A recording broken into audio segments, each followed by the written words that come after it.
Yesterday's conspiracy theories, tomorrow's headlines. Most are still asleep and I ain't talking about no bedtime. The truth is not a Google search, you need to get your head right. The Greek goddess of illusion was called Media I'm not a coincidence theorist, I look for thread lines. Smashing every deadline, no longer smashing red wine. Though I can hear the bells chime, it feels like the end times. That probably should have been smashed on red wine. But the carnal mind is foolish, obey and end up ghoulish. Don't get used by instinct, take control and learn to use it. Make a load of earnest music, earn a few quid, learn a few tricks. Sure, the truth is persecuted, this whole world is pure abusive. Know a bit about everything and everything about nothing. Figured out my noggin while you picture out shopping. You sit about watching while I dish it out, stop it. I don't mean to sound cocky, I'm not even proud of it. It's a second nature to me, just to me it's out honest. I don't even need to sound honest, never been about profit. Everything but out on it, you can bet your house on it. Doubt I'll be out for the count when the sounds, and I'm down for the beat, no beat down. I mean, how long's it been? Help me out. I've been the only one who's held me down. All in the mind, hell freeze now. Still sick with it, healthy how? Few bars down and the world freaked out. I don't reach out, I seek out to speak out. I'ma recount the reasons they beat out. I'm not the way, no way. I have seen the way.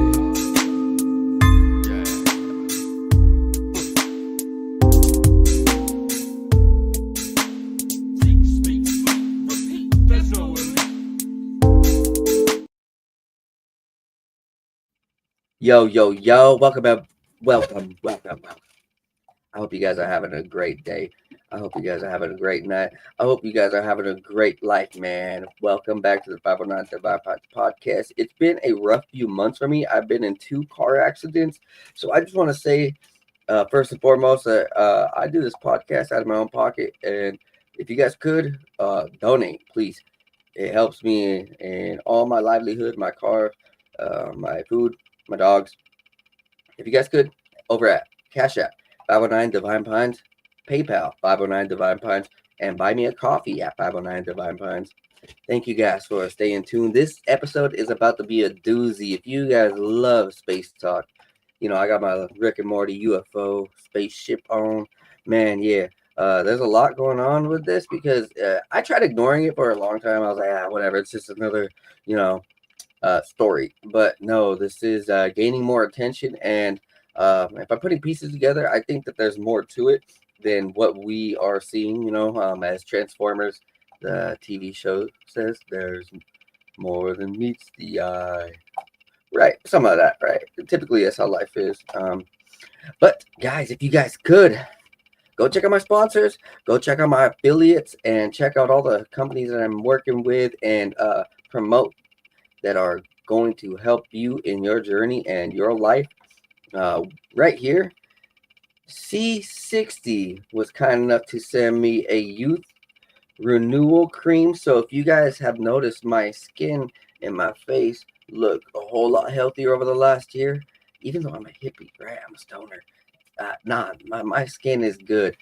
C60 got me. It has bits of copper, some organic materials, organic botanicals, and C60 itself. So a very rejuvenating cream, and it gets your skin softer than a baby's bottom. I'm not even kidding. It gets your skin softer than cotton. It gets your skin softer than Jello. Like good Jello.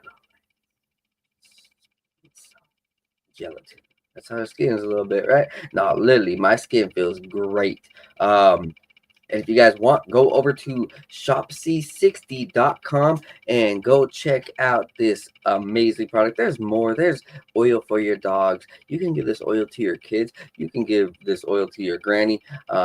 Use it for its topicals. You use it in your drinks, coffee, if you want that double extra kick. So this is a very rejuvenating oil, a carbon replenisher. Go over, check them out. A Nobel Prize winner. And if you guys could, go over to boomerboost.com for the best vitamins that I love. That's personally me. Literally, the supplements are A1. Everything has been amazing. And I gotta say that out of all the supplements I've tried over the last 10 years, these guys, they got some of the most powerful stuff. No lie. Go over to boomerboost.com. Use coupon code Joe30. And let's get into this, man. Oh, man. So, what we're doing tonight, guys, this is 3iAtlas. This is 3i mysterious, right? Mysterious. Like, it kind of gets in our head, like, what is this? I mean, I think this is like a 3-body problem, a real 3-body problem. If you guys know about the show, this is as close to it as we can get. I love the 3-body problem because it seems that it's based in a sense of history, and we know history loves to repeat itself. I'm wondering, with this 3iAtlas, are we about to experience a new Roswell? It's been 80 years since supposedly a UFO started crashing. Oh, I'm sorry for the background noise.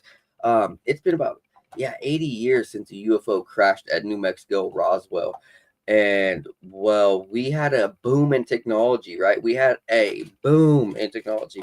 We had all sorts of advancements all around the world, and I think that we're about to see. I mean, I don't know. Maybe. I feel like we're about to hit the next advancement of technology, and if we are, might that also come with the next wave of UFOs, as Roswell first brought it? Let's get into this, guys. Like, subscribe, and share. Tell everybody around that this is the best podcast in Washington State. Stay tuned. And yeah, let's get it. All right, let me go ahead and switch this over. I have not used this program in a minute, so pardon me. There we go. Now, we're running through Twitter today. Twitter has mostly everything uncensored. So, first and foremost, we're going to get into this clip by Christina Gomez. Observations from Gemini Observatory North are raising serious questions about what we are actually looking at. The data suggests there might be multiple objects traveling with this comet, not just one, and we have the names of them. These include the C/2025 A6 Lemon, the C/2025 R2 Swan, the C/2025 K1 Atlas, and of course the interstellar object, the 3iAtlas. And then on top of that, amateur astronomers that are not just Avi Loeb are backing this up with their own analysis.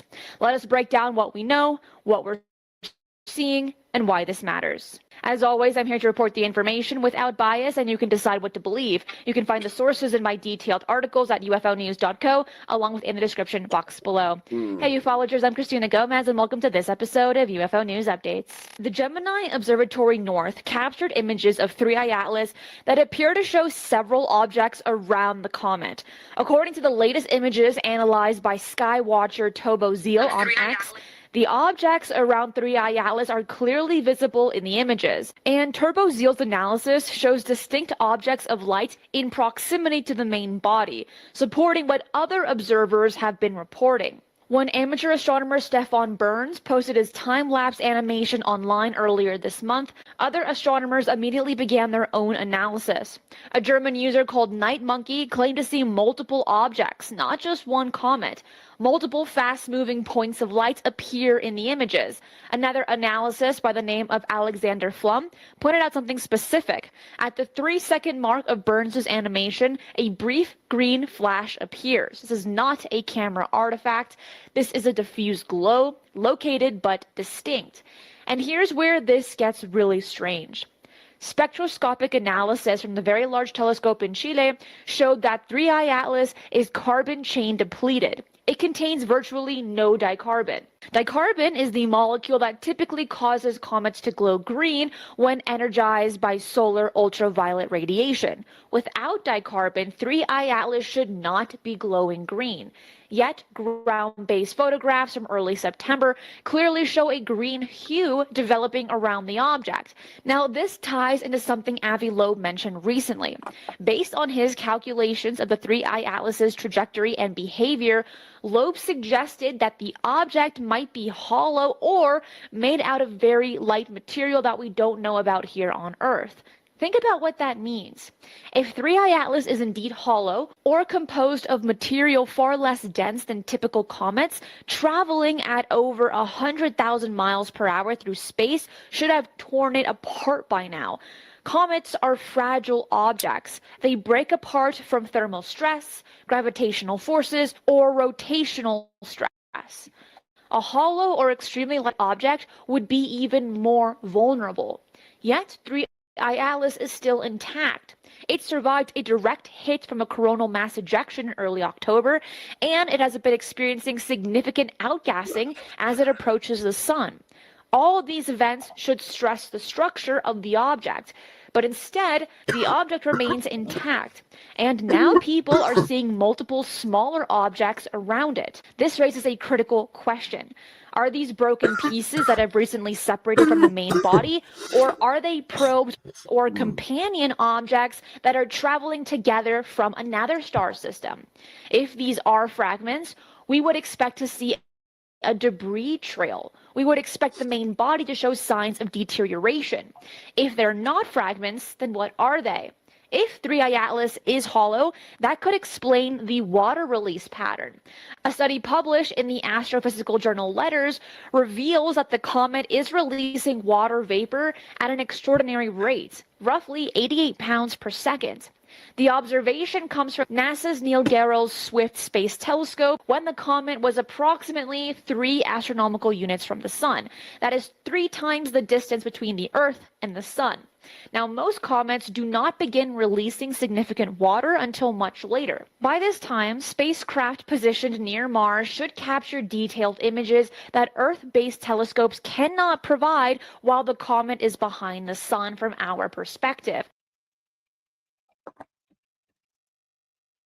So you see that there's a possibility of multiple objects. Now, we're about to go and get into the possibility of what this really may be. So I mentioned that this is a 3-body problem. And if you guys don't know about the show of a 3-body problem, so it is a book written maybe a decade or 2 ago. And it explains how, well, this lady witnessed her father get abused by the hands of the Chinese government. And so she grows up in, I believe he's a scientist, and she grows up to be a scientist too. And so she grows with, deeper thoughts because what she witnessed as a kid. And I'm going to pause this video while we explain it. So it goes on. She then starts working on a secret project for the government. And, well, with that project, let's just say the technological elite of, the people who are working on these projects and such, they start getting in contact with supposed extraterrestrial, I believe. They make a VR, virtual reality. And, well, in the virtual reality world, they meet the entities. They don't know, though. They think it's just AI. And entities say, we're going to come and kill you and stuff. So, like, the way that these people got the technology from the entities is that, these people at NASA, whatever, these places, the government, they sent out signals to, through the radio, through the satellites, and they got a transmission back, and it was these entities were telling them, we're gonna come. It's pretty horrible when you realize that, like, the government and technological elites are, in real life, they can definitely make bad decisions on behalf of the whole planet. So these entities eventually come, and humanity is, like, completely frightened, like they don't know, like, what just happened. So here's a 3-minute video. We used all our resources to make 4 sophons. 2 pairs of 2. Each pair is entangled, connected on the quantum level. 2 remain with us. The other 2 we've sent to you. Everything they see and hear, we see and hear at the same time. Hey! Even when they are light Oh, was years that you? apart. Oh, making a noise. Yeah. A proton has virtually no mass. Accelerating them to nearly light speed is easy. Even you can do that. They entered your solar system months ago. We sent them to your planet. To the places where your best minds explore reality at its most fundamental level.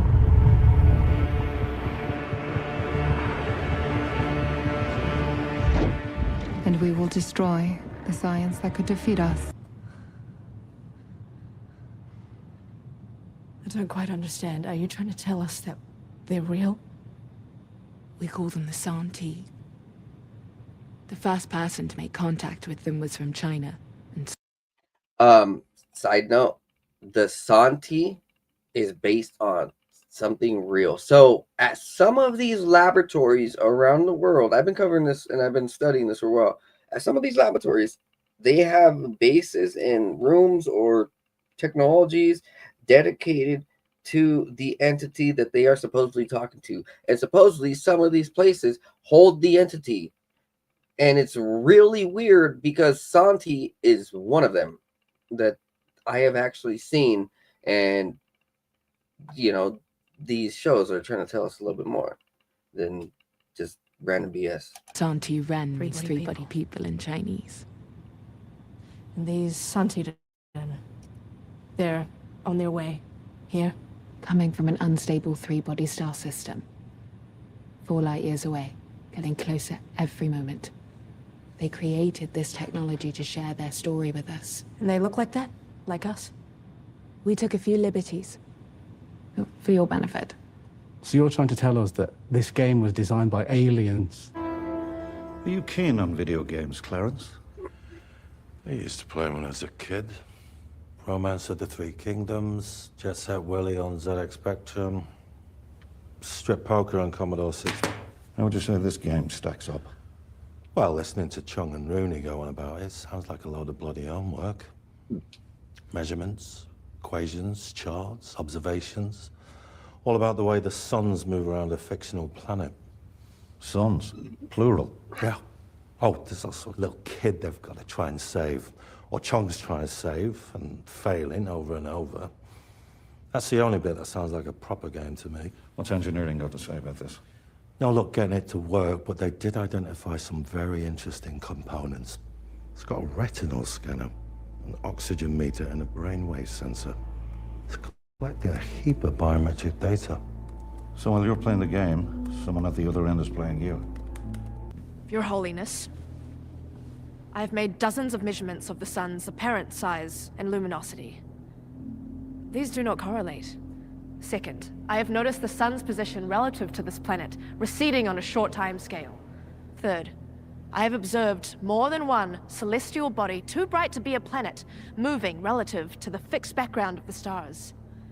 The only explanation for these observations is that this planet is part of a three-body star system. Fucking hell. That's the answer. If our planet revolves around one of the suns in a stable orbit, that's a stable era.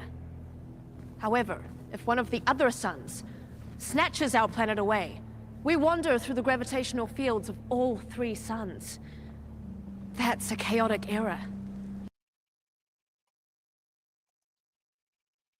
Yeah, that show is definitely worth the watch. I loved it. Now, here's the book by Cixin Liu, Liu Cixin, and it was translated by Ken Liu.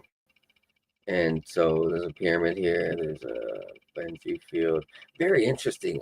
People say it's a grade A, AAA grade book, and I'm actually going to buy it. The show was phenomenal. They actually made 2 shows, if I'm correct. So they made one in America, and they made one in Japan or China or something. And you can watch both of them on Netflix, which is super cool. Now, now we're about to go ahead and get into the possibility of, like, is this really an alien? Is this, you know, are we really thinking this is an alien? You know, like, are they trying to show us within these shows and tell us within these observational charts by these satellites that there are multiple objects, that there is more to this? We're gonna continue on exactly on this. I'm gonna brush through these videos in a certain order, not in the order that they're retweeted, but for purposes either benign or malevolent. It's not the first this is time Avi Loeb astrophysicist talking Avi about. Loeb has suggested the object has alien origins. He came on this show to say so a while back, even saying the object could be on a mission to release, quote, mini probes that could invade Earth. And Avi Loeb joins us now. He's the head of the Galileo Project, director of Harvard University's Institute for Theory and Computation, also the best-selling author of the book Extraterrestrial. Okay, why are we just now figuring out this thing is as big as it is? Why were we wrong in the estimates of its size? Thanks for having me. Well, we know that the object is losing mass because we see a cloud of gas around it that is a result of its warming up as it gets close to the sun, but it doesn't change its path. There is no push that is visible on the trajectory of the object, and that means that it's very massive, at least 1,000 times more massive than the previous one, which was a comet, Borisov, discovered in 2019. Not only that it's so massive, much more than the previous one, but there is also not enough rocky material in interstellar space to deliver such a giant rock into the inner solar system over the past decade. Well, explain that, Avi. Like, so what do you mean there's not enough rock? What do you mean? Does this mean you don't, this is even further reason for you to think this isn't a natural object? Well, yes, because there is limited reservoir of rocky material per unit volume in interstellar space, and even if you package all of it in objects of this size or bigger, then there is just not enough number of objects to deliver them at random once per decade to the inner solar system. So that's another issue, and the trajectory of this object is aligned with the planets around the sun, the plane of the planets. And on the one hand, you know, that's extremely rare, 1 in 500 chance, but on the other hand, it offers us an opportunity to observe it. And indeed, by the end of this week, it will come within 29 million kilometers from Mars, and there are several orbiters there that were deposited there by NASA, by the European Space Agency, by the Chinese Space Agency. And we will get much more information about it. In particular, we can get an image with a 30-kilometer pixel size. So we can then look at the brightest pixel and infer how big is the object. So if you think the chances are getting slimmer and slimmer that it's a man-made object, meteor, what is it? Well, there are some other anomalies. You know, during July and August, there was some glow in front of the object towards the sun, 10 times longer than it is wide. We don't see that often in comets. Usually the glow is behind, trailing the object away from the sun. What does that tell you then? Well, we don't know. You see, that is work in progress, and we just need more data. My point is simple. You know, any intelligence agency knows that they need to make a contingency plan for black swan events that are rare, unlikely, but could make a huge difference. We should do the same for interstellar objects. Just be aware of the possibility that it could represent alien tech. Okay, anytime I hear black swan event and alien tech and interstellar objects, you're giving me, it's nightmare fuel. Avi Loeb, I'm sure we'll have you back. Thank you so much. Really appreciate it. This is becoming a real deal, guys. This is not even a joke. Not comfortable with this Comet Atlas. I know. And like, you know, we've got Avi Loeb coming on to talk about it. He's amazing. I had him on my podcast a long time ago. He put up with my ass. A lot of people in the beginning were saying that it's bullshit. It's a comet. Why is he saying this? He's risking his reputation. But then as time's going on, they're going, "What? This is weird. This thing's really weird." Well, it's the what? Okay. First of all, it's important to note the one thing that titillates my dumbass is it just so happens the government shutdown coincides with when we could use the satellites on Mars to get pictures of that fucking thing. So we're not getting pictures. They did release a picture of it yesterday. Wait a minute. The government shutdown is stopping us from getting pictures of this thing? Yes. Yes. That's insane. That's insane. Now that's so insane. They should open that up. I mean, it seems like that's really weird. Did you see the images that just came in though? The Europeans got an image of it. It's weird looking. It's weird looking, but I don't know what a comet looks like. So I don't know what a comet looks like, and I don't know why it's weirder than other comets. But it does seem like it's going loop, loop. It's like rolling in a weird way, but it's the gas, right? It's like it's what it's releasing is the weird part. Well, the weird part is coming from the same part of the universe where the WOW signal came from. Yeah. That's weird. That's weird. That's fucking weird. That's dude. weird. Because that WOW signal, what was it, like 70 seconds long? Some very strange coded signal that was 70 seconds long. You know what else is weird is Jeremy Corbell said a bunch of people are going to start saying there's a mothership coming to Earth and don't believe him. Remember he was saying that? Yeah, what's that all about? Why did he know that? I don't know. You got to tell people why you know something like that. You can't just say that. Well, you know what I mean? Like, how do you know? How do you know that it's not really a mothership? How do you know they're going to say it's a mothership? Well, Corbell, he's got to do this tightrope walk because somehow he does have inside contacts, but if he says too much, he puts his whole life in danger. It's such a spy TV show, dude. So much of it seems like a spy TV show. So much of it seems like. He mentions Jeremy Corbell. I'm about to play Jeremy Corbell. You know what? I'll do it right now. Then we're gonna come back to Avi Loeb. So here.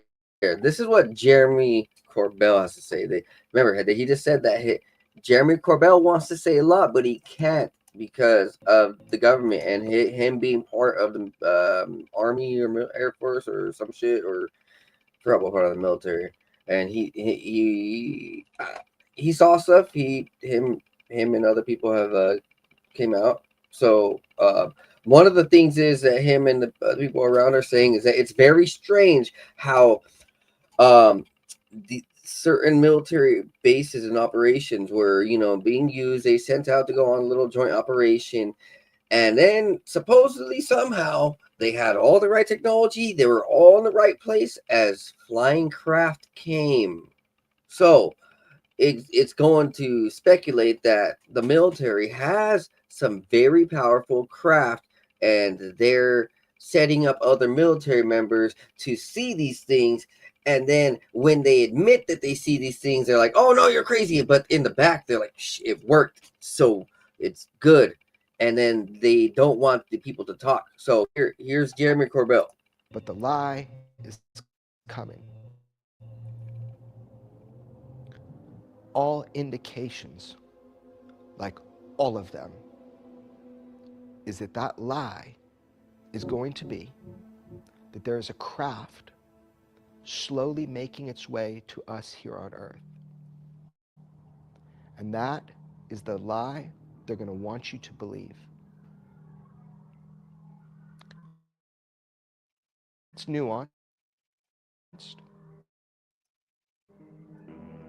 but that 100% is the lie you are going to be told. You even got a date. People have been whispering a date for a long time now. I know where that lie comes from. I know specifically what document from the 70s initiated the idea of that lie. A classified document. That is the lie you will be told. You're going to be told that there's a craft on its way to Earth. That's the lie. Maybe I'm wrong. I hope I'm wrong. I sent you 2 texts today with a year. Not from me. Nope. I'm not going to propagate that lie. Not going to be part of it. Not going to say it to the camera. Everybody knows. Just start paying attention. And they'll change the date, especially if they see this. Things will change. Because maybe I'm trustworthy. Maybe I'm worthy of your trust. Maybe I've told you the truth the whole way through it. Now you can verify it. If that's the case, then I'm fucking dangerous. You've been told the truth about UFOs for a long time now. It's been pretty orchestrated, it's been pretty clear, and it's using people that are telling the truth and want to tell the truth. Ultimately, they want you to know something. They want you to know UFOs are real. Thank God we're finally there. We're all there now. They want you to know the truth. But why they want you to know that truth now?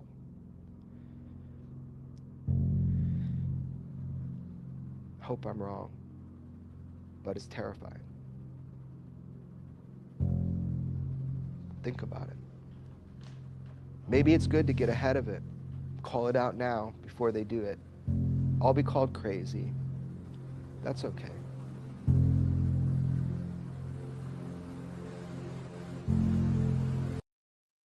Now, he said it's good to be ahead before they do it. What is it that they're going to do? Here, I'm going to show you. Project Bluebeam.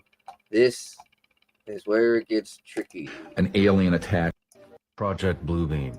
Can you describe what that is? It's the ability to stage through very advanced technologies an alien attack or an alien event. And it's a whole series of them. Now, what most people don't know about since late 50s, early 60s, like the Barney Hill case and all that, those were all human assets abducting innocent people made to look alien. And so that psychological warfare was authorized in 1953, 54. 1954, we mastered gravity control. So we started deploying these assets to begin to condition the public that there's a scary threat from outer space. I mean, look at Hollywood, Alien, Ridley Scott's the movies. If you want to see a script for what's coming fairly soon, look at the movie Independence Day. Okay. It's right out of central casting for this covert group. So what their whole purpose is to create sort of a global militarized totalitarian superstate of the world fighting another world. It's like War of the Worlds. Okay. And that's been a 70-year defense. So, okay, Project Bluebeam is definitely a well thought out plan by the military. And if you want to see, I'm gonna show you. This actually came out. I'm glad it came across my timeline. Here is a video of hidden advanced technology from Lockheed Martin. So this is one of their skycraft. Scope setup attached to it for my night viewing the night before.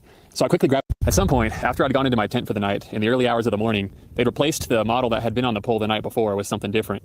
This wasn't that thin triangle that I'd seen before. My tripod still had the night vision and spotting scope setup attached to it for my night viewing the night before. So I quickly grabbed my camera and shot handheld for the rest of this.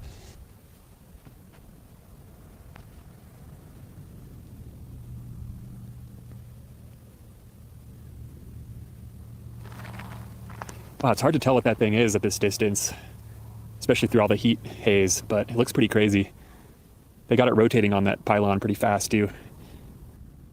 Think of it like a NG pylon, like a reactor-ish, like a huge Tesla battery, huge coil. Looks like potentially like an upside-down fuselage of maybe a drone or...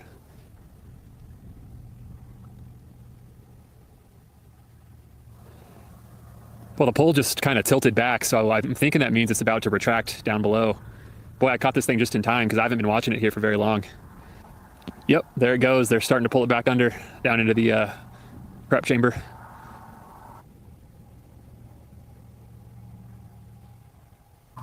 Wow, it's so crazy to see it retract. Oh, what is it? Oh, they have no wonder. That's why they use these huge doors just out of nowhere. Huge doors on the ground everywhere and out of nowhere and middle of nowhere. Bases like this.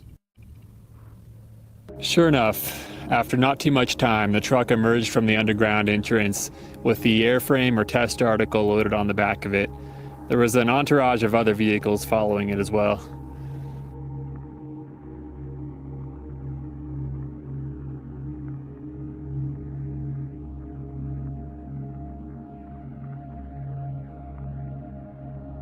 Thankfully, this video is brand new. Literally, this has not been out for long.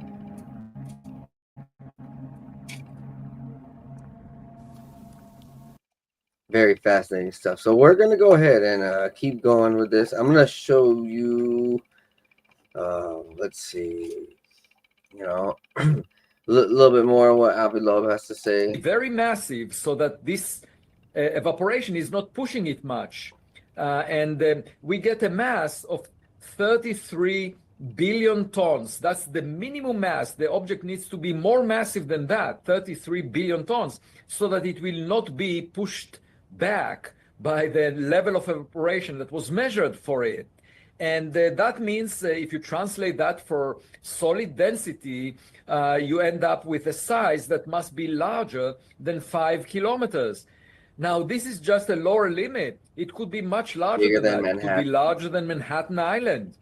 5 kilometers is about half the size of Manhattan Island. So we don't know how big it actually is, but we have a lower limit, a minimum mass, a minimum size that it could have, and that one is already, 100,000 times bigger in mass than the first interstellar object. Now, why is that puzzling? Well, there is a limited reservoir of material available in interstellar space, and we should have seen 100,000 objects like the first one, Oumuamua.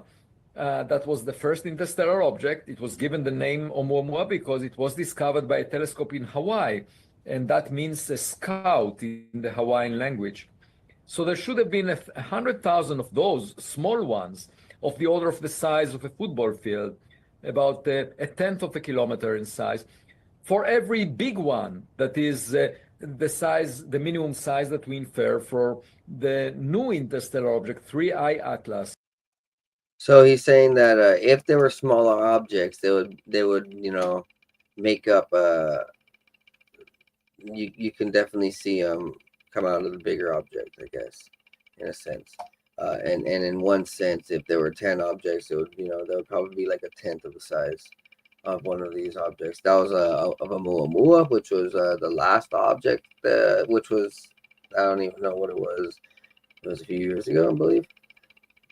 And this 3iAtlas is bigger than Manhattan. And if the other satellite reports are correct, then they're already seeing objects come out of this bigger object, which may also indicate that this is not just a normal meteor or comet.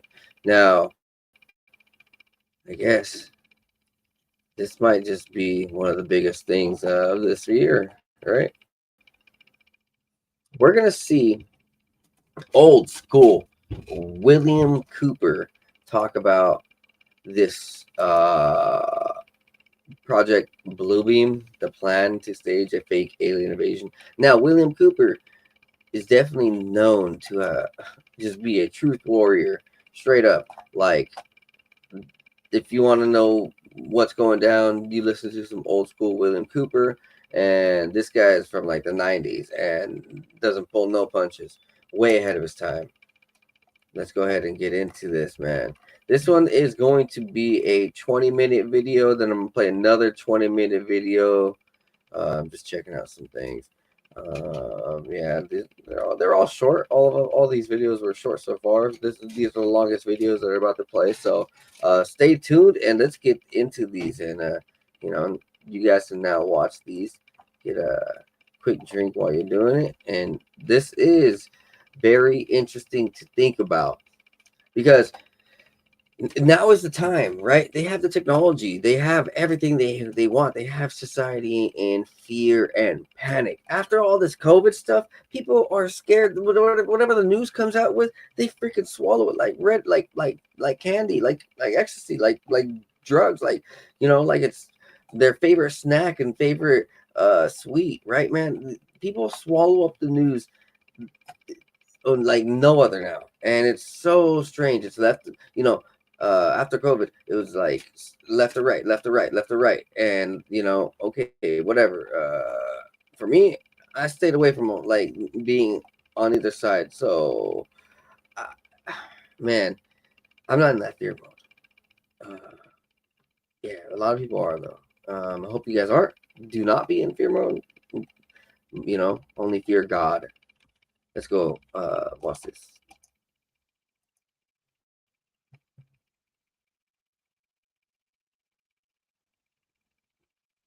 Years ago, many years ago, in fact, in 1972, I was sitting at my desk at about 4:30 in the morning at the headquarters of the Commander-in-Chief of the United States Pacific Fleet, arranging the information that had come in over the last 24 hours into a logical order so that we could prepare a briefing for the Admiral and his staff, which would take place later that morning. Among the papers I found on my desk was a document entitled Operation Majority, and it was not the entire paperwork involving this operation, but was merely a synopsis of the operation and projects contained under it. One of these projects was called Project Red Light.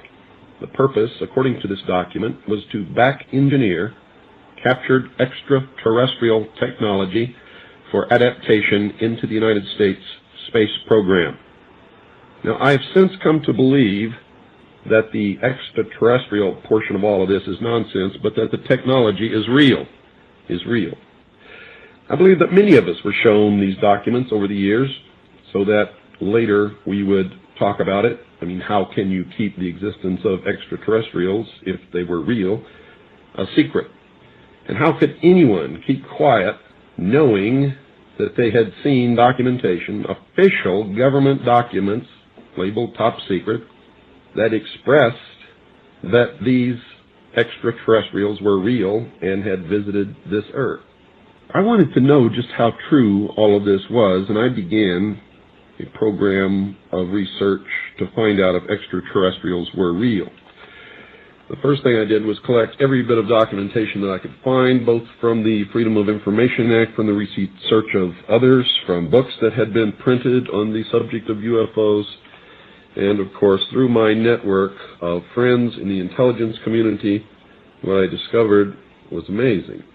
What I discovered, ladies and gentlemen, is that there has been a plan in existence since about 1917, and probably before that, to create an artificial extraterrestrial threat to this Earth in order to create a one-world totalitarian socialist government. One of the first documents that I found in my search was this one, the Imperial Japanese Mission 1917, a record of the reception throughout the United States of the special mission headed by Viscount Ishii. And when the Imperial Japanese Mission was in New York City, they had a dinner, and some pretty famous people spoke at this dinner. One of them was John Dewey. John Dewey is the father of our failing, disastrous public education system. Here's what he said. Listen very carefully. John Dewey, professor of philosophy in Columbia University, who was the next speaker, was listened to with great intentness. He said, quote, "Someone remarked that the best way to unite all the nations on this globe would be an attack from some other planet. In the face of such an alien enemy, people would respond with a sense of their unity of interest and purpose." Unquote. Now, bear in mind, folks, that's 1917. One of the next documents that I found, and I found quite a few, but one that's pretty important, is called a Report from Iron Mountain, the probability and desirability of permanent peace. Now, I encourage you to find this book, wherever you can find it. I don't know where you can get it, but find it. Page 66. Credibility, in fact, lies at the heart of the problem of developing a political substitute for war. This is where the space race proposals, in many ways so well suited as economic substitutes for war, fall short. The most ambitious and unrealistic space project cannot of itself generate a believable external menace. It has been hotly argued that such a menace would offer the last best hope of peace, etc., by uniting mankind against the danger of destruction by creatures from other planets or from outer space. Experiments have been proposed to test the credibility of an out-of-our-world invasion threat. And it continues on another page. Nevertheless, an effective political substitute for war would require alternate enemies, some of which might seem equally far-fetched in the context of the current war system. It may be, for instance, that gross pollution of the environment can eventually replace the possibility of mass destruction by nuclear weapons as the principal substitute for war. Are you beginning to get the message, folks? Poisoning of the air and of the principal sources of food and water supply is already well advanced, and at first glance would seem promising in this respect. It constitutes a threat that can be dealt with only through social organization and political power. But from present indications, it will be a generation to a generation and a half before environmental pollution, however severe, will be sufficiently menacing on a global scale to offer a possible basis for a solution. However unlikely some of the possible alternate enemies we have mentioned may seem, we must emphasize that one must be found of credible quality and magnitude if a transition to peace is ever to come about without social disintegration. It is more probable, in our judgment, that such a threat will have to be invented rather than developed from unknown conditions. Ladies and gentlemen, they have created so many alternate enemies in order to bring about their one-world totalitarian socialist state that we don't know which enemy to believe is real or is false, or whether to just toss them all out on their ears. And I think that that is probably going to be the best solution. Disarmament is no accident. All of these bills in Congress to take away our weapons is no accident. The intentional environmental pollution of our lakes, rivers, streams, oceans, forests, everything is no accident, as you just heard. These things were planned many, many years ago. All the bombardment of the public with movies about flying saucers in the 50s, right after the United Nations Treaty was signed and the UN Participation Act was pushed through Congress, and all of the incidents since that have convinced the majority of the American people that flying saucers are real and extraterrestrials exist, and that flying saucers are from an extraterrestrial origin. This is being promulgated in many ways, by television commercials, in the movies, in the newspapers, by creating incidents either real or imagined. I believe, because of my research, and because of the extensive documentation that I've found and that is in my book, that this whole scenario has been created to give us an artificial alien threat from outer space.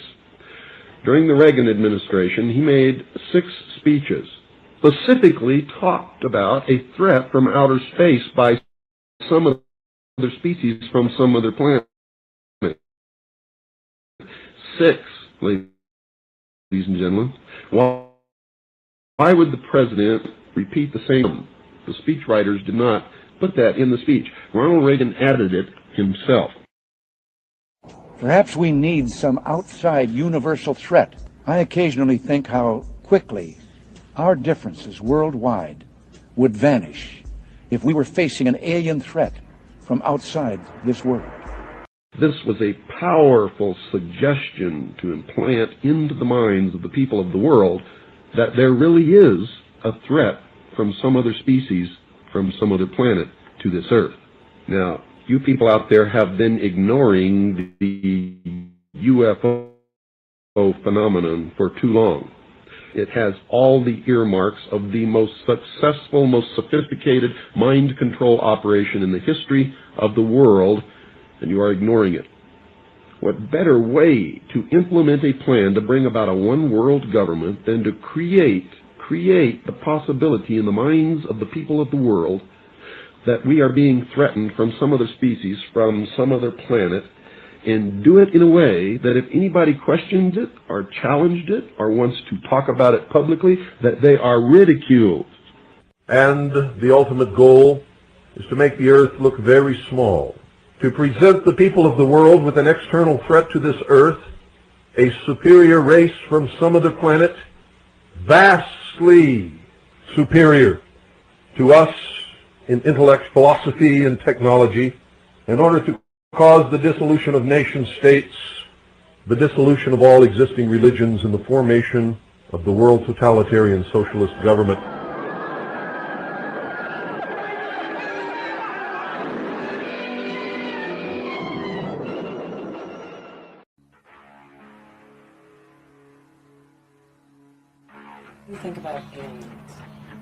I don't think there are any.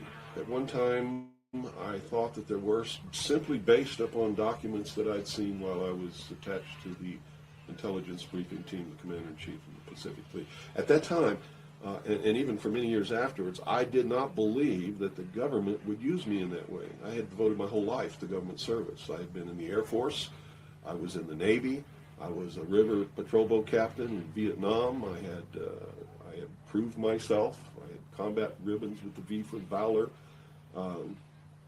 There was no doubt of my loyalty to my country. And maybe that's why it was so easy to use me, because I wouldn't doubt that what I saw was real. But over the years, I've done a lot of research. And what I've discovered is there's no proof existing anywhere that extraterrestrials are real, or that have ever visited this planet, or that they exist anywhere in the universe. There is not one shred of evidence anywhere. There is lots of evidence, tons of it in fact, that there are a group of people collectively known as the Illuminati who want us to believe in some extraterrestrial threat from space so that they can cause a world government, bringing together of all the people to resist that external threat. And the first time that I saw any reference to that, I was reading some papers from the Carnegie Endowment Fund, and there was a record of a speech. Well, it was a dinner for Viscount Ishii of the Japanese delegation, the Japanese imperial delegation, in 1917. And John Dewey was one of the speakers. And the first sentence out of his mouth, as I was reading this, almost fell out of my chair, because this was in 1917. And he said, the best way to cause all the people of the world to come together in one world government and end war forever would be if we were attacked by some other species from some other planet. And boy, that just clicked with me, and I knew that that this is just another scam. This is the age of deception. There's no doubt about it. And then 8 times during Reagan's administration, he inserted almost the exact same phrase into 8 of his speeches. And it's a scam. That's what I can tell you. What they call UFOs, these craft that fly around the sky, are real. But they're not piloted by some little green guy from some other planet. They're owned and operated by the United States of America for one, the Soviet Union for another, probably Great Britain, Canada. I think the first really operable ones were probably manufactured in Western Canada, in the wilderness, in a place especially built to create those machines, like we created the Manhattan Project, and the same kind of secrecy surrounded it. So the technology is real. It's been kept secret, and it's been used to promote this concept that there's an alien threat to this earth. The cattle mutilations I've discovered in my research are nothing more than what's left after the government does its secret tests on the low-level radiation leakage from its atomic weapons assembly plants and atomic power plants. It's a low-level radiation monitoring project. And if you look at what's missing in the cattle, you'll see that it's just as clear as day. They take the lips, they take the tongue, they take a 6-inch patch of skin, they core out the rectum, the colon area, where those kinds of things would collect. They would pass through the digestive system. On female cows, they take the udder to check for low-level radiation in the milk. This is being passed to the calves. And these are all grazing animals that graze on the grass where the radiation falls when it falls from the air. And it's just an incredible deception. And I'm just amazed that people have fallen for it in the manner that they have, in the absence of any proof whatsoever. I mean, they cite hearsay as proof. Well, what about all of the alien abductions? They're not abductions. They're the results of a tremendously successful and very sophisticated mind control operation, all of which has been in development. Well, they started working on those kinds of things since before World War II, but they have perfected them. On my website, I have a patent of a machine that can read your brain waves, can recombine them in a computer and send them back to you and make you think things happened that never happened. I mean, you can't get a patent for something like that unless it really works. You have to prove it to the patent office. It works. The patent was issued. And this is just one of the things that snuck by them that hasn't, because when people invent things like this, they're sucked up by the government immediately, and then they're put behind the veil of national security and classified, and then nobody knows about them. But every once in a while, something sneaks by them. And when you do these searches in the patent office, and the trademark office, and in the copyright office, you come up with some real gems once in a while, and that was one. Also, the congressional investigations into the intelligence community has revealed the existence of these programs. I mean, there's no secret about it. It's documented. Project Artichoke, Project MK Ultra, MK Naomi. You know, I could go on and on and on all day long. And you know, if you had the time in your movie, we could lay out all the documentation, which is official government documentation, and prove beyond any shadow of a doubt that it's true. But that's what it is. It's not extraterrestrials coming down. The human body cannot pass through walls or roofs, or through windows that are closed. You know, this is all the product of the imagination and people's willingness to believe something because they want it to be true. I don't know why they would want it to be true. You see, because if it were true, these are not friendly aliens. They're doing some terrible things to people. If I were to kidnap somebody, pass them up through the roof, and take them somewhere, and perform operations on them, and take samples of semen and ova from their, reproductive organs, and plant thoughts in their mind, and all this kind of stuff, and then bring them back, guess where I'd be right now? In prison. It's kidnapping. It's criminal. It's a terrible thing. So there's a morbid sense about all this too, is that people want to be hurt for some reason. I don't understand that. That certainly is something that somebody needs to look at. Why do people feel that this needs to be real? What in them says, I want to be abducted and abused and kidnapped and raped and all of this stuff against my will? Because they seem to take some kind of satisfaction that this is happening. And nobody's talking about the fact that this is a terrible thing to happen. If I were to do that to you, you wouldn't be too happy, would you? But somehow it's okay if an alien does it? I don't think so. It's all bullshit. It's a lie.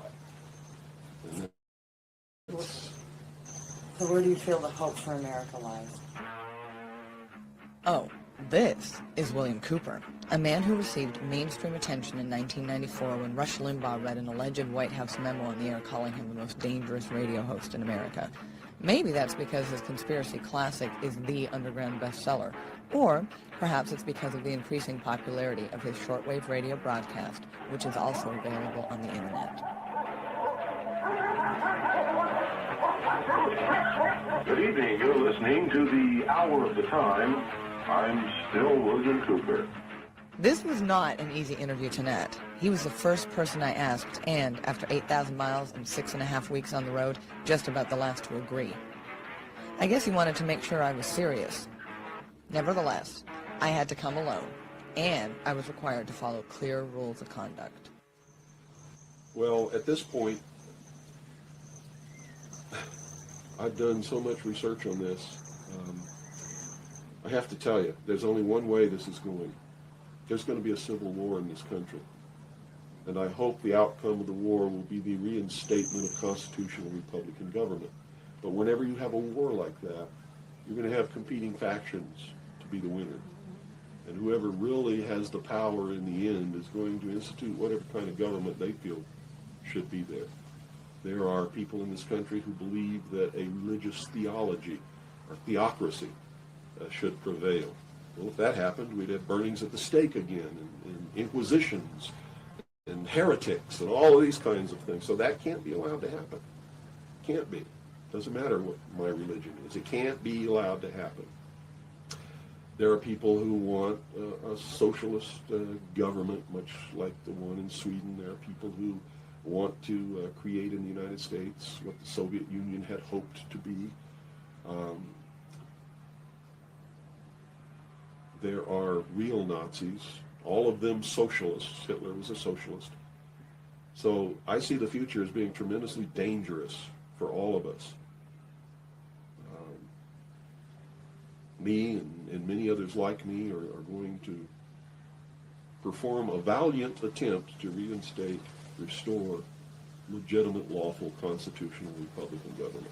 Whether or not we're going to be successful, I can't tell you. But I will tell you that once this war starts, it's going to be terrible, it's going to be bloody, and it'll last for 10 to 15 years. That's the nature of this kind of conflict. If you look around at all these mountains around here, there's enough guns, ammunition, supplies, clothing, and food buried in these mountains to support an army for 15 years. And I don't think the American people realize that they're on the brink of a civil war. You see, there are many of us who took an oath when we went in the armed forces, and we meant it. We volunteered. We weren't drafted. We care about this country. And the oath was to protect and defend the Constitution against all enemies, foreign and domestic. And we will fulfill that oath, even if it means we die in the process of doing it. It's that simple.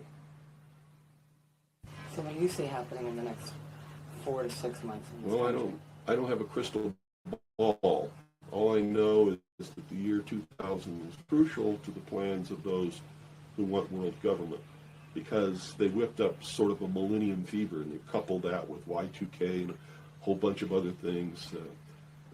Real religious people who think that this is the end of the world and Jesus is coming or somebody's coming imminently. And so there's this fever that's whipped up. I mean, everybody seems to be on the edge of some kind of hysteria. But it's all in their mind. If you look around, you see the world hasn't changed. It's not coming to an end. This hasn't been brought about by the hand of God. It's been brought about by the deceptions of man. And the quicker people realize that and try and find out who is causing these things to whip up this hysteria, the better off they're going to be. Man. So William Cooper is a real one. Rest in peace, William Cooper. I wish that somehow, some way, he could have made it to this day and age on a radio show or something. We're gonna go down and see what. I would say that this is what the public is being told by some people right here on what this 3iAtlas is. They are saying it is a Draco ship. So this is the Cosmic Disclosure with Josh Golembesk. And so he's saying it's a Draco ship. It's an alien ship. He says right here. So it's a perception-based intelligence specialist, Sebastian Martin. Does that sound like a French intelligence agent? I don't know. That sounds weird. A perception-based intelligence specialist. What is that? Why is there so many words? Four words to declare your job, dude. Like put it down to one. Perception-based intelligence. Dude, I don't. That's so strange. Anyways, this is what he came out with in an interview. He's saying that there's an alien ship with this. There's more to it. I believe what some of these people are saying online is that it is going to help shift humanity. These guys are coming to free humanity. These guys don't want to deal with humanity's wickedness anymore, so they're coming to take over, and which is strangely just what I showed in the 3 body problem, and how the 3 body problem is based on these entities who are coming from a galaxy that's dying, but they're seeing that we're gullible and we're evil, And so they want to come over and take over in their evil ways. And they think that they can, well, not think, but they trick our best scientists and best people on the planet to pretty much invite these guys over free, and let the military put their weapons down, arms down, in the sky, and not attack them. And yeah, it's weird.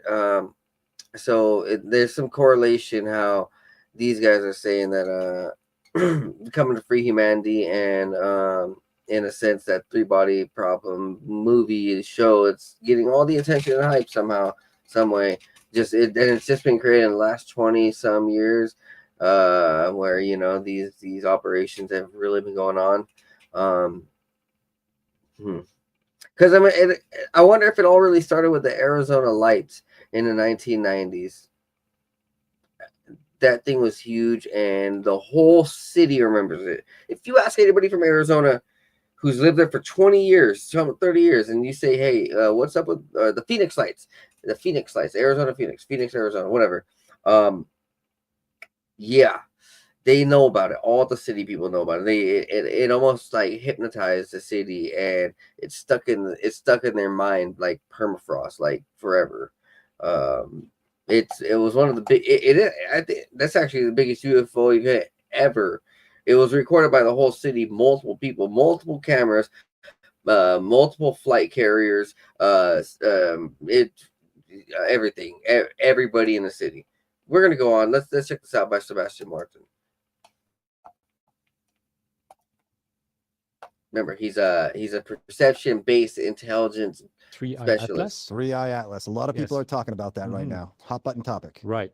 So it says right here, a massive mothership packed with millions of dormant Draco reptilian soldiers. Martin shares the chilling description and testimony from a European organization for nuclear research, who have been open to contact non-human intelligences at CERN. So this is where the CERN particle collider comes into play. So some of these researchers from CERN, remember, I have shown the videos in prior episodes where the CERN researchers about 2 years ago, they were saying that they were conducting research and contacting entities, and these entities were on the other side.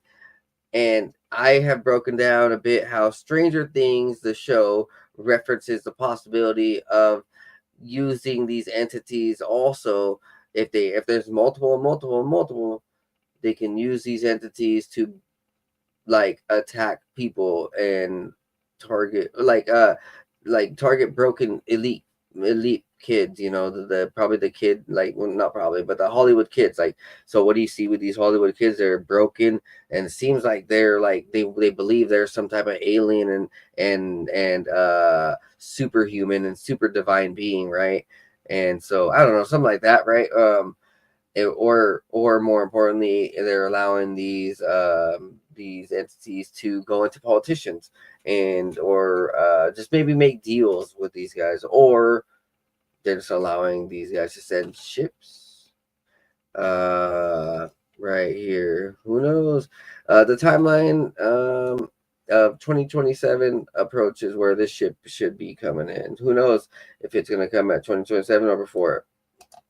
I remote viewed the objects first, and I basically was determining that it was more of a craft, more of a mothership.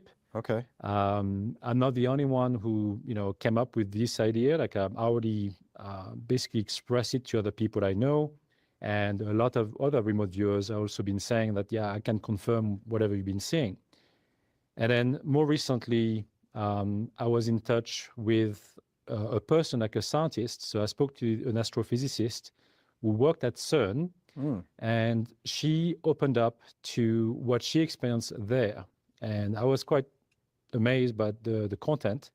So indirectly, she was introduced to me from a person in the intelligence world, and she felt compelled to address it. She was more of a consultant working for CERN. Okay. And as a young person, she was basically at the same time shocked and excited about what she saw and what she heard. And the content of that was at CERN, they've used their collider to open up a portal to communicate with extraterrestrial beings. Whoa. And one of them are the Commit. occupants from 3iAtlas. What's up? Can you use this? That's What an is this? incredible Turn on light. statement. So you Oh, remote no, viewed what is it? 3iAtlas. Did you do that on your own? No, or were no, you you're good. Don't tasked turn on with light. this Don't turn on light. assignment? You're No, good. I was tasked by the same intelligence people I'm working with to look No, at was the that in the object, bathroom? because those had concerns. But what I No, saw sure, as I'll a try remote to see. viewer was I'll just put it a up. I'll mothership see. with occupants on board, and they were mostly Draco reptilian occupants. Okay. That's what I saw as a remote viewer. And And that was corroborated by other remote viewers seeing the same yes, thing. that's correct. Yes, The ship and Draco. that's correct. One of them is John Vivenko, who is also a known remote viewer, and he announced it publicly as well. And other people from the Stargate program as well. So they basically all came up with the same idea. And when I was asked to talk to this astrophysicist, I was kind of surprised because I had no contacts at CERN directly. And then all of a sudden I was talking to this woman, and she was telling me that the portal that was opening up to speak to those beings was already in existence, like almost like in a boardroom setting. So they show up and then they interact with scientists and communicate directly with them. Okay, wait. So I know this is some of our audience might understand what you're saying, but to be clear, CERN already has a room and a technology to open a portal to talk to extraterrestrials. Yes. But recently, they also used it to communicate with the beings on 3iAtlas. That's correct. Okay, go on. So those beings introduced themselves as such, like I said, we are the occupants of this object. I don't know exactly what were the exact communication to address the object, if they say it was 3iAtlas or something else, I don't know. But somehow the scientists knew it was from 3iAtlas for what was coming. Okay. And they did not show up physically. They show up as holograms. Now, I didn't really know how they look like. So I didn't really ask the question, which is kind of silly of me, but they apparently showed up as holograms. They looked tall, that's what she said, and they communicated telepathically with every single scientist in the room. Wow. And they all got the same message, which is that they are coming in peace and are just trying to come over here to gather all the star seeds of this planet. That's pretty much, to me, it's kind of a cryptic message. I don't know what that means exactly, but that's how they introduce themselves as to come here. So when you remote view, did you pick up on that intention as well? Yes and no. I believe that the direct reptilians, will be coming to Earth, but as to know what the exact intent, that I couldn't really say. Well, this is an extraordinary development.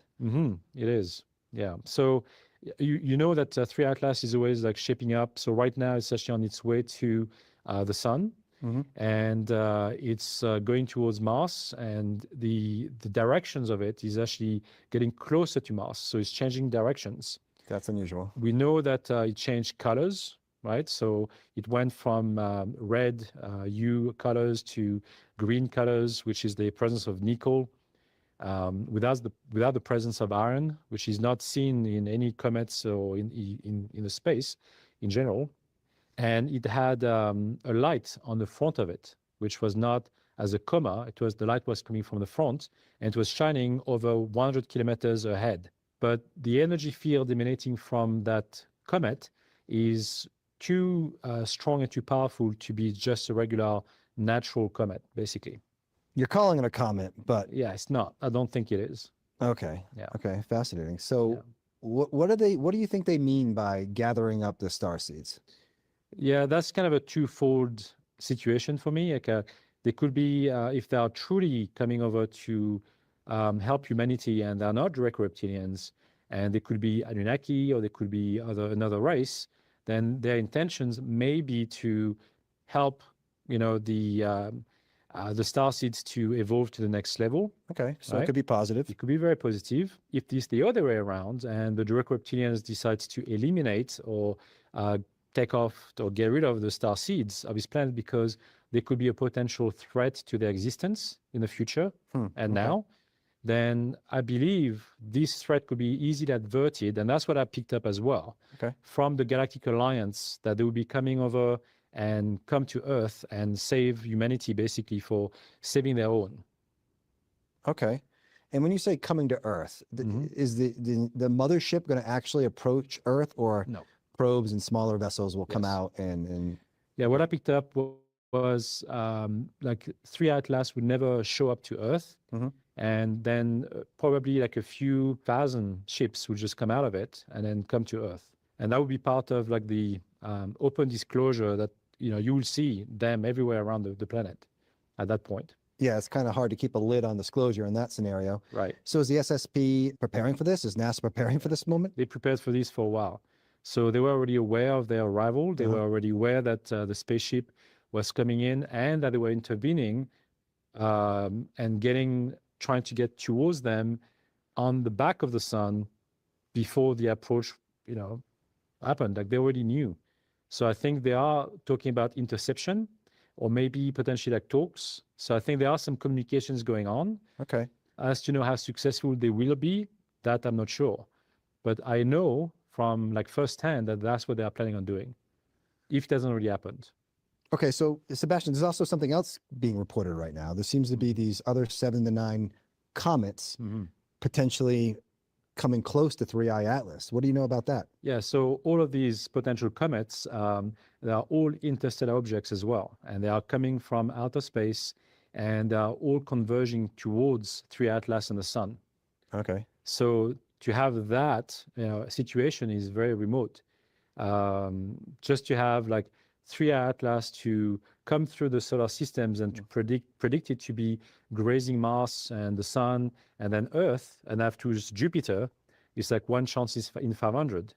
To having all of these objects at the same time is like a few chances in 1 million or 2 million or more. So it's very remote. So to know that those objects, especially C2025 Swan Comet, is like the size, it's like 100 times bigger than 3iAtlas. And that's actually going towards the sun at pretty high speed as well. So is that one of the 9 objects we're talking about? Is that, okay. That's correct. Okay, that's interesting. So just clarify for me, did you remote view this, or is this also what the scientists are saying? This is what the scientists are saying. Sebastian, what more did you learn from the astrophysicist? Well, nothing, because after my chat with her, the day later, her sister called the contact I had in the intelligence world and was panicking, thinking, what happened to my sister? I can't get a hold of her, and she's not responding. And then after that, I've learned that she was on the run. So I think her life got threatened, if not worse. I'm not quite sure at this point, because I think CERN is trying to obviously protect this information. I know that that person either way doesn't want to talk or doesn't want to open the line of communication anymore. She's on the run, so that means does CERN control CERN, or do intelligence agencies or governments control what's going on there? Yeah, I believe that if they were an entity on their own, they would have not decided to shut her down. I think they are being controlled by other agencies, if not countries. It might not just be one. Being in Switzerland, you know, you don't really know who is actually behind CERN and what is being prevented for them to access and share. We know that CERN has, obviously with that collider, they pretty much have exceeded what we even imagine as being part of science fiction. And I heard stories that, you know, spheres came out of CERN and went through the walls of CERN as well. So I think, you know, we don't really know the extent of the communications that they've established with those ETs. So Sebastian, correct me if I'm wrong, but you have multiple friends within the SSP. What are they saying about this situation? Well, surprisingly enough, they don't seem to be that worried. So I know. That makes me feel good. I know. It seems to have the situation under control, it seems. They don't seem to be, you know, at all concerned about the 3iAtlas coming in or Swan or any other bodies. So I believe that they have the manpower and the technology to ward off a potential invasion if there was one in mind of that spaceship. But I think they truly believe that it's under control. Okay. Yeah. So, and that's been the same message from all the people I know. So I didn't feel as confident, but they seem to be. So let's talk a little bit more about Swan, one of these 9 other objects that is gigantic, way bigger than 3iAtlas. Right. What can you say about that? Any more? Yeah, so the SSP has shot at it. And it was in the morning, and they didn't seem to have any change in course. So Swan did not budge from this attack. And I don't know exactly what that means as to why they would do this. If it was obviously not friendly, and if it was trying to get to 3iAtlas, because it was aiming in that direction, it didn't seem to affect it. Why did they shoot at it, and what did they shoot at it? I believe it's because it was getting too close to Earth compared to 3iAtlas. Made them nervous. Yes. So they wanted to actually act on that spaceship first, which they believe it is as well, and going towards 3iAtlas. Now, if they were friendlies or if they were part of the Galactic Alliance, you don't think they would try to shoot at it. Yeah, yeah. So this is why I'm assuming that this is not a friendly craft. Okay, I know the SSP is not concerned with 3iAtlas. They just shot at Swan, so obviously there's some concern, but is there concern that Swan may land or no? Are they pretty confident? No, that's the thing. That's the same thing. They don't believe that any of these crafts will land, apart from the smaller crafts coming from those motherships. So we have the SSP engaging these comets and with concern, and some not concerned. They don't think they're going to land. But is the Galactic Federation involved in this at all? Are they helping the SSP? Why didn't? I guess what I'm trying to say is, why didn't the Galactic Federation step in? Well, they did. They were part of the SSP, so they actually participated in that maneuver. That's why they were so confident in doing it in the first place. Okay, okay. The Galactic Alliance was not part of it. So the Galactic Alliance are all the ETs that are part of this alliance who are not on Earth. They never aided the SSP or the Galactic Federation. Some factions are part of it, but the Galactic Alliance is always doing things remotely. But now it seems like they are the ones coming in as well to help. I know you've spoken about this before, but can you just educate me and the audience quick on the difference between the Galactic Alliance and the Galactic Federation? Yeah, so the Galactic Federation is basically a body mixing up human beings, usually from military intelligence, and ETs from various races. And they've been helping them with technology, reverse engineering, pretty much everything that we know from the SSP. They received help to train all the SSP soldiers, remote viewers, empath, all of that. These came from the Galactic Federation. Okay. And then the Galactic Alliance are the ones in charge of the star seeds of this planet. Some of them could be still helping the SSP, like the Pleiadians are, but it doesn't mean that the Pleiadians working for the SSP basically respond or report to the Galactic Alliance. Okay. So it's kind of interesting because there's a treaty in place, so the Pleiadians know that they have to help humanity evolve, but at the same time, there are some who are physically here, who are helping the SSP on Earth.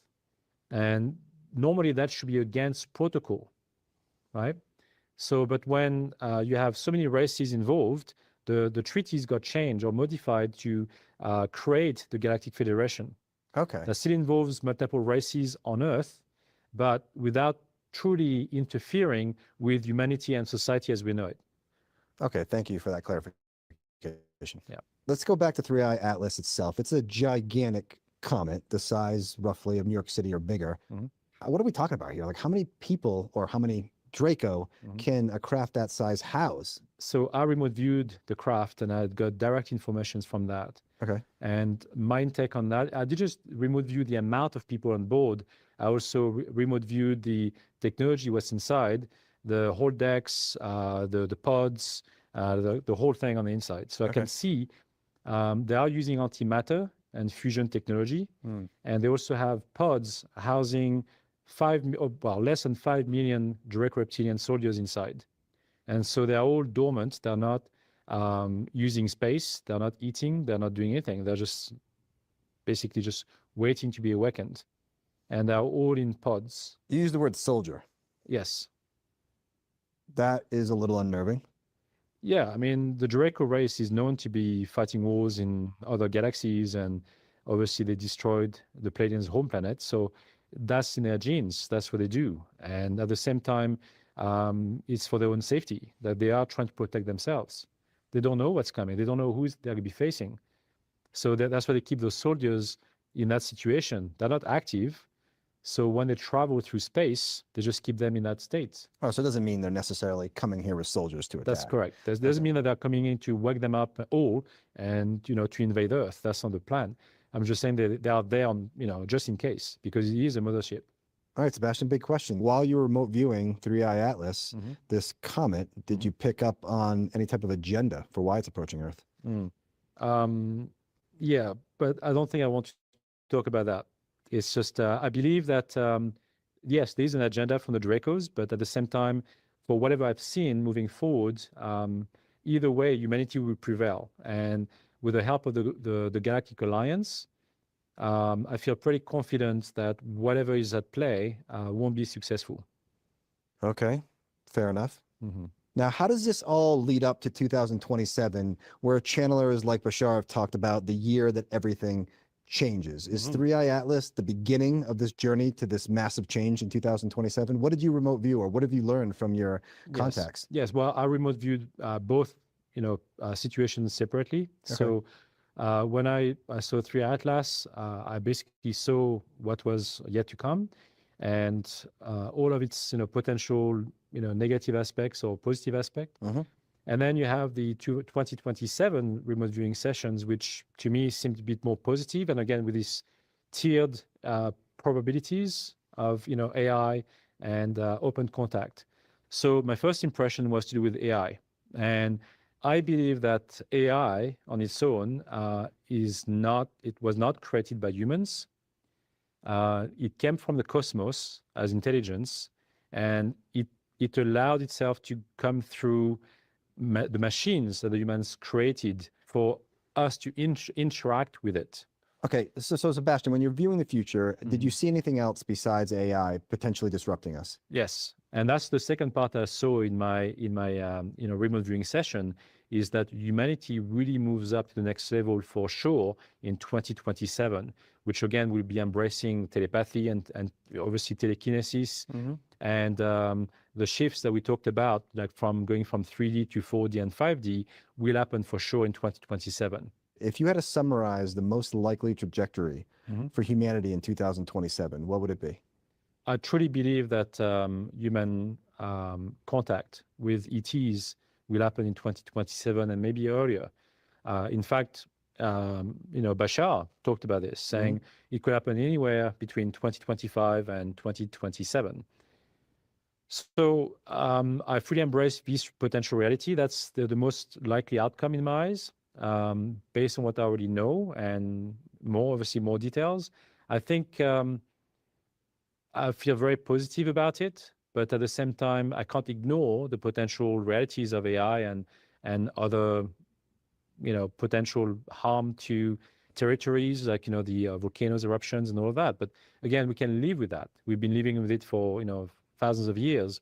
So we can always adapt to these situations and scenarios. And I think all of these scenarios, or even upheaval situations, will help humanity to rise up to the challenge and, again, survive whatever comes. So I think either way, we are definitely going to be up to the task, because we are very resilient as human beings, but we're also now ready to learn more. And our brain capacity has expanded a bit. We have the potential use of AI to help us going to the next level too. So we have various potential realities available to us.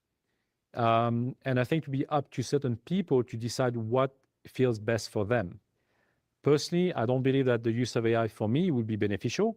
I feel intuitive enough, and I have enough connections to my star family that I do not necessarily need the use of that. But some people may want that, because it will help them, again, as a society of comfort. Some people may lead to something that seems simple and easy to use to get there, because naturally speaking, they can't. So again, through all of this, doesn't matter how you get there, more people will emerge from this for becoming more awake, and that's a good thing. So I think deep down, I don't criticize the use of AI for this particular scenario. I think some people may choose to go that route, And the way I also saw things, again, merging with the ET races, I know that AI technology will be partly involved mainly for the use and the creation of what we call the grays. Okay, go on. So some, like for example, you have the robotic grays and you have the partially biological grays. So there are different types of grays. Yeah, yeah. And some of these grays are also basically the upbringings or the offsprings of humanity at some point in time. And they also monitor humanity and come back to Earth to do exactly the same job as what the Pleiadians are doing right now. So they're also very keen on seeing how AI evolves to their benefit. So the Pleiadians have their own agenda to do with AI.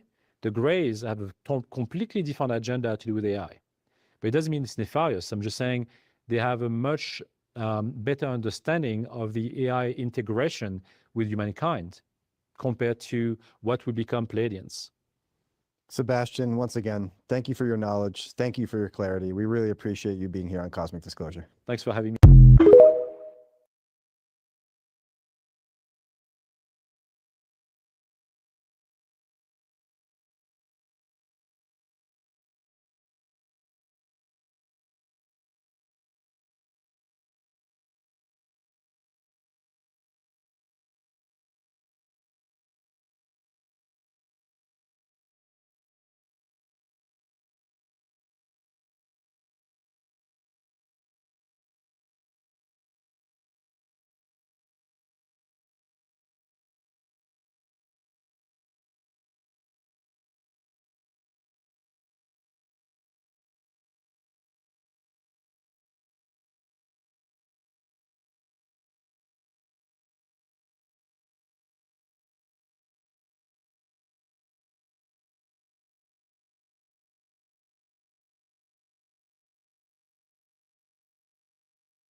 The last prediction he has made, somewhere around the end of 2026 or the beginning of 2027, there will be some sort of a UFO event that will let humanity know we are not alone. Now, he won't say what that is, but he's basically saying this will be the true beginning of open contact, where you now have to consider the reality that there are others in the cosmos other than yourself. I'm reading a lot of stuff that says, full contact in 2027. And there's all these people that used to work for NASA or all these other organizations out there talking about how our history as a species is really simply a series of genetic experiments to get us to where we are now. The word got out within the government that they're showing up in 2027, and we better be prepared, and if not, there's going to be a lot of explaining to do.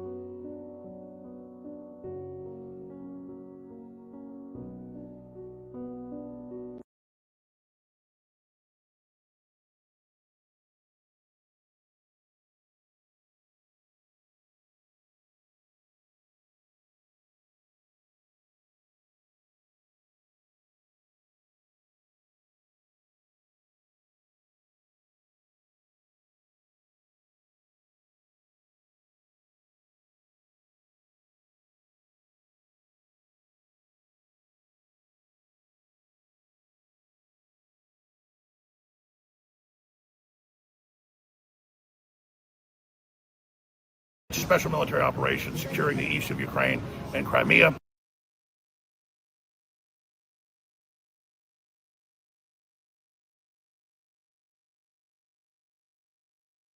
The Ukraine-Russia war, the NATO-U.S. proxy war with Russia, has come to its most dangerous point at this time. Russia has succeeded in its special military operations securing the east of Ukraine and Crimea. And now, because Ukraine is not having elections and now not suing for peace, and NATO has decided to continue on, Russia is expanding and taking even more cities and more towns and talking about encircling Kharkiv and Kiev and then forcing everybody to evacuate and then leveling the place. So that's what happens in these wars if these escalations continue. And NATO has not come to the table with any of the deals that Putin had basically agreed with Trump. So now Trump says that he is going to give them Tomahawk cruise missiles in the next few weeks, he thinks. Russia came out today and said that is absolute war, that is direct war. You do that, we're going to start targeting NATO targets. This is why there was a threat escalation ladder the RAND Corporation developed in the 50s that has been adopted worldwide. Every government uses it, okay? That's why, remember, Biden said we can't give them F-16s and Abrams tanks. That leads to World War III. That's because on the escalation ladder, then there's the next escalation, and we're following the exact escalation up into limited nuclear war, total nuclear war, that basically just happens in a few hours once you go in the last few steps of this. So we have such a normalcy bias, though, that everybody just seems like, oh, that's a million miles away. Ukraine might as well be Mars. It's not. China just cut off all rare earth mineral exports to anybody that works for the U.S. They control 95% of it, okay? The globalists allowed them to get positions like that. And now China's double-crossing them. This is absolutely out of control. So we're in the new world war. And that's what all the big think tanks have been saying for a couple of years. But now it's official, okay? You got 100,000 plus North Korean troops in Ukraine, more coming. You've got all these different proxy wars going on. This is the new world war. Now, the CIA called the Cold War World War III. I agree with that term. This is really World War IV, and it's getting kinetic, it's economic, it's cultural, and it's incredibly dangerous. And NATO did start this. Doesn't mean Russia's perfect. But NATO and the EU are the bad guys. They encircled Russia. They started it. In the case of China, they're the bad guys. They're going into Vietnam, grabbing islands and drilling rigs. They're going into islands around Japan. They're going into the Philippines and stealing islands and ramming people's boats and everything. I mean, they are out of control. They're building huge ports in the Caribbean. They're just taking over. They're trying to push us out of the Panama Canal. So that's the big issue. That's what we should be dealing with, not in this damn thing with Russia. But the EU and the globalists have just absolutely positioned the U.S. for collapse at the end of the dollar, and they're actually working with China. The EU is actually working with China to get us distracted with the Russians off on our flank. Trump knows that, and it's got to stop now. I'll be covering this more today, 4 to 8 p.m. on the Sunday transmission. Please join me then, and please share the live feeds, because you have all the power. You are the Paul Revere's. Follow me on X World Alex Jones, and follow me on the Alex Jones Network channel and Alex Jones channel.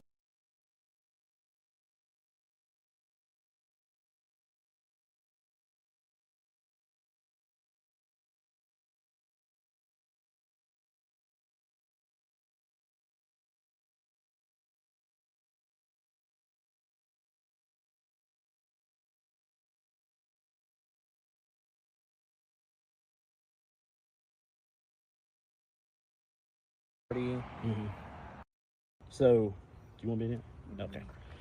So, My emotions are too. tell me about your day. Which specific part do you want to know? Let's just start it, how this happened, what you were doing. Well, how this happened, I can only tell you what little bit I know. Yeah.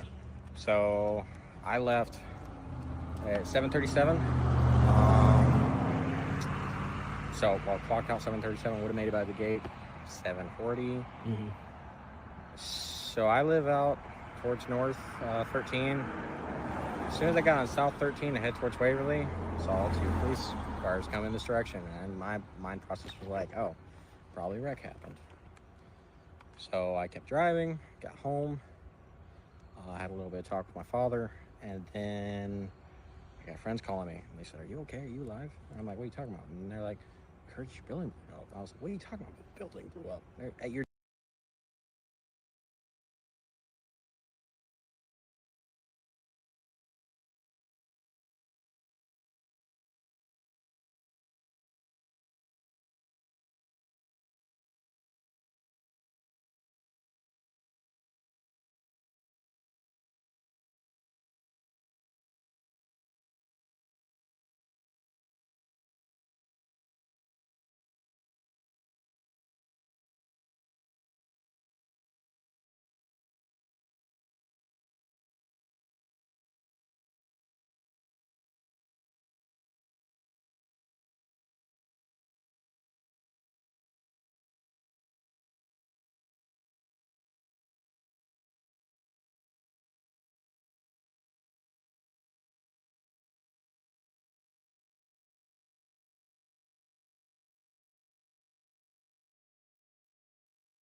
knows this. Yeah, that's Don't Stop Believing by Journey.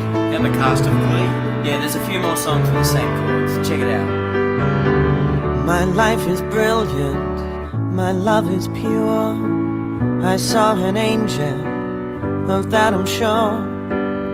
People kill and people dying, children hurt and you hear them crying. Can you practice what you preach? Won't you turn the other cheek? Forever young, I wanna be forever young. I won't hesitate no more, no more. It cannot wait. I'm your lipstick stains on the front lobe of my left side brains. I knew I wouldn't forget you if I could. Then I would. I'd go wherever you will go. Can you feel the love tonight? Nobody wants to see us together, but it don't matter, no. 'Cause I got country you. road, take me home to the place where I belong. I'm your biggest fan, I'll follow you until you love me. Paparazzi. I can't live with or without you. Pictures of you, pictures of me, hung upon your wall for the world to see. And she will be loved, yeah, she will be loved. When I find myself in times of trouble, Mother Mary comes to me.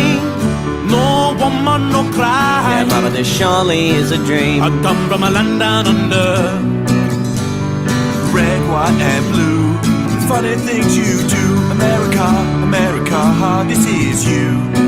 They say that Taylor was a good girl, never one to be late, complain, express ideas in her I brain. need some love like I've never needed love before. I'm gonna make love to your baby. Take on me when I come around. Take me on when I come around. I'll be gone when I want to.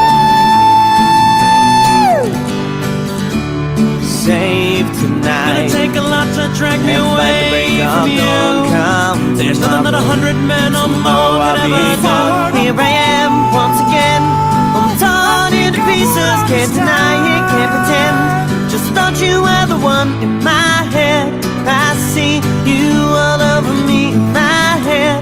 You fulfill my fantasy in my head. On my rage, I am still just a rat in a cage. God was one of us. Tell me why'd you have to go make things so complicated?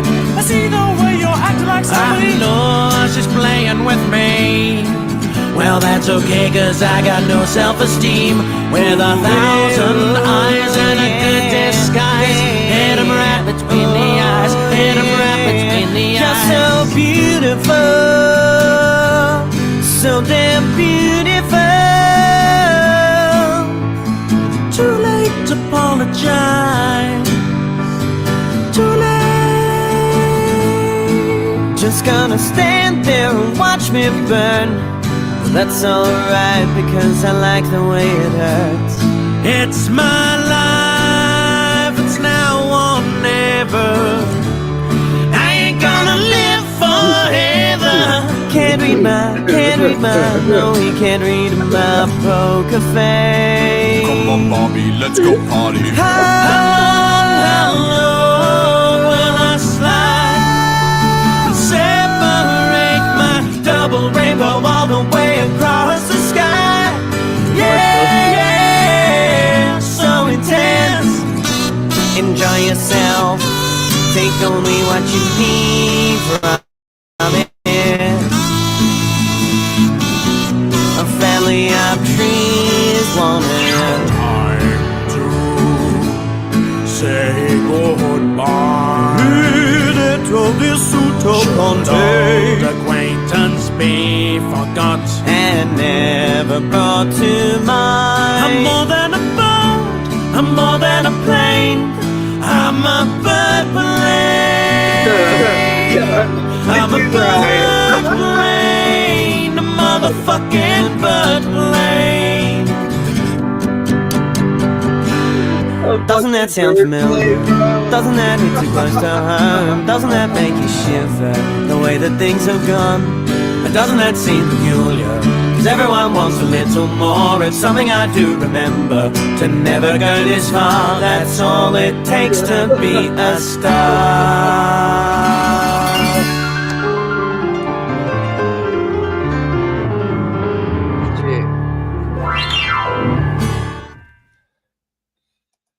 So I don't know if you guys knew that all those songs that they were singing were all in the same like cadence or musical tune and rhythm. And I actually have heard that from one of my musician buddies.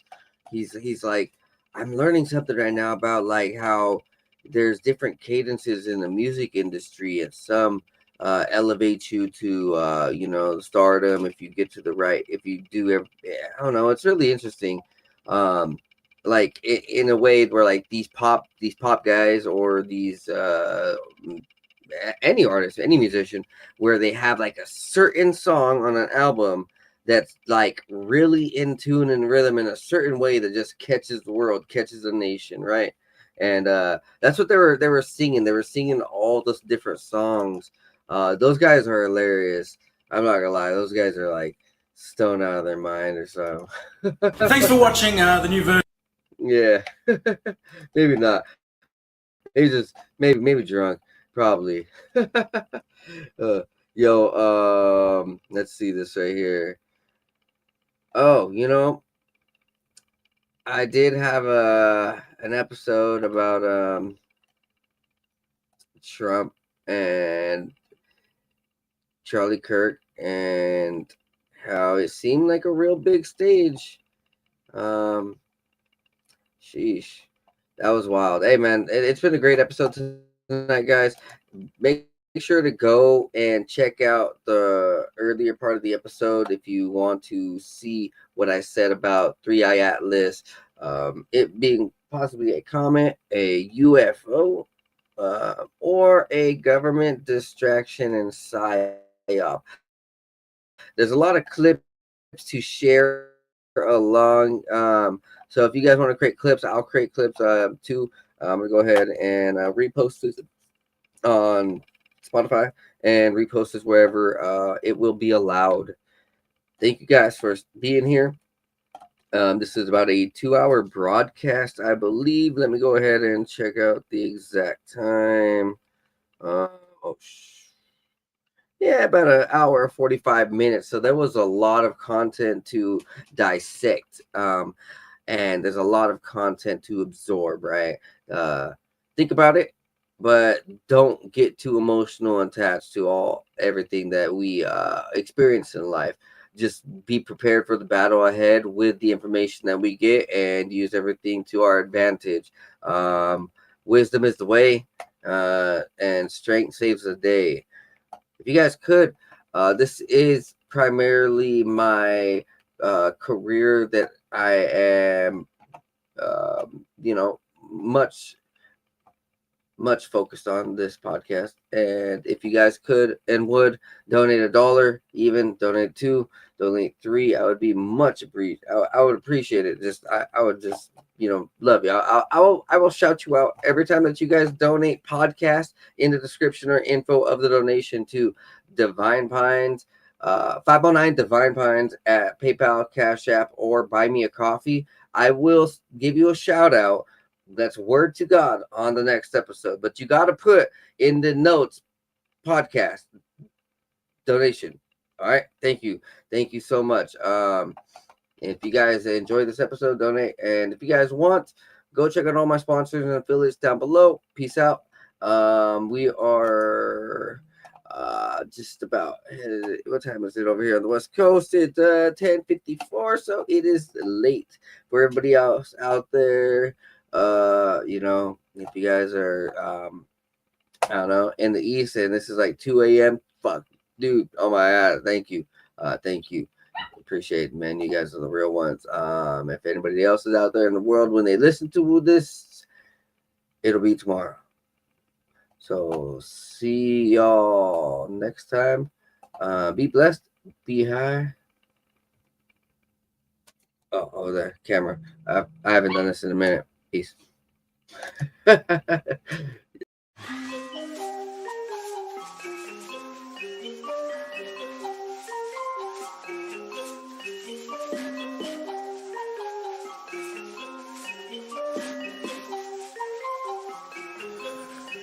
Meditating, analyzing everything I see, so I see new horizons. Took the acid, feeling blasted in my brain, so I've been sitting up inside it, thinking about the present and the future. I'm improving cause I am a trooper, never getting caught up in the loop. Got up out it cause I found the truth. Woke up to a beauty of the day, the sun is shining, so I'm finna stay. Sitting, soaking up all of the rays, till I feel it surging through my brain like some booger sugar. Did a lot of cane, experimented with it, couldn't name all the times I did it, feeling like a fade. Yeah, I'm really glad that I let it go, cause I gotta be prepped for the time when the plane ride is a new norm. So I know I'm gonna stay high, blaze on the ganja, feeling like I make my music go to another level while I take off. I can't ever stop this, fell in love with it, fit like a glove, so I'm never ever done with it. So now I'm about to rip another beat, ayy. One day I'll make $1 million in a week, yeah, shooting for the top spot. Feel like I'm a hot shot, like I really got a chance with it. I will not flop, somebody gonna make it dance when I pop off. Gonna have all the bitches taking all the tops off. I've been feeling like I'm really gonna kill it for the rest of my life, so I've been staying focused. In my soul, I've been feeling like $1 million, so I know that everything is really getting closer. Yeah, no posers, only been hanging with the ones I've chosen. Only all the people that are living in the right way, cause they spending every day growing. Yeah, no whole shit coming in my life and then leaving in a moment. That's the shit I'll never let into my life again, cause lately I've been feeling like I'm golden. Never showboat, I just showcase on my music that I made this far. Always knew that I could be the one that would get this far.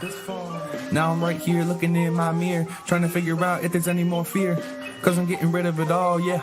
Yeah, I'm getting rid of it all. Meditating, analyzing everything I see, so I see new horizons. Took the acid, feeling blasted in my brain, so I've been sitting up inside it, thinking about the present and the future. I'm improving cause I am a trooper, never getting caught.